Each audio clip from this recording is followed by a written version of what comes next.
مسلمان کے لیے روزہ ایسا ضروری ہے جیسے اس کے لیے انسان ہونا ضروری ہے. وہ روزے چھوڑتا کیوں؟ ہاں چند ہی چیزیں ہیں جہاں تخفیف دی گئی ہے شریعت میں. وہ سفر ہے یا مرض ہے، ایسا مرض کہ جس سے وہ نہیں برداشت کر پاتا، اس میں اللہ تعالیٰ نے اسے چھوٹ دی ہے، رخصت دی ہے. یا حاملہ عورت ہے، یا دودھ پلانے والی عورت ہے، یا پھر اب بہت سارے لوگ ایسے ہیں جو ہٹے کٹے ہیں، تندرست ہیں، توانا ہیں، روزے چھوڑے ہوئے ہیں. میرے عزیز، سب ہونے کے بعد اگر روزہ چھوڑنے کی کسی کو رخصت ہے نا، تو صرف ان عورتوں کو جن کی ماہواری آتی ہے مہینے میں یا بچے کے بعد. حیض و نفاس والی عورتوں کے لیے روزہ نہیں ہے. تو میں ان لوگوں سے پوچھتا ہوں، کیا تمہاری بھی ایسی کیفیت ہے جو تم روزہ چھوڑے گھوم رہے ہو؟ ناپاک ہو؟ ناپاکی آئی ہے؟ نہیں ہے تو پھر کیوں روزہ چھوڑتے ہو؟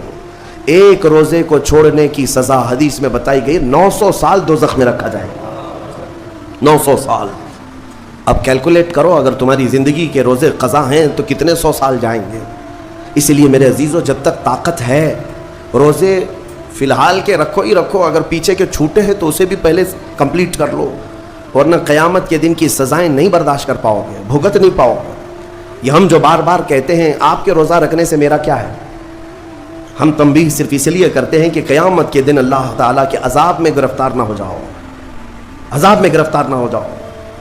اور ہمارے بزرگوں نے ہمیں تعلیم دی ہے کہ اللہ تعالیٰ جب 11 مہینے کھلاتا پلاتا ہے اور وہی مولا 1 مہینہ اگر حکم دے تو یہ کس قدر بندے کی ناانصافی ہے کہ اپنے مولا کے حکم کو پیٹ پیچھے ڈالتا ہے اور پھر کھاتا پیتا رہتا ہے.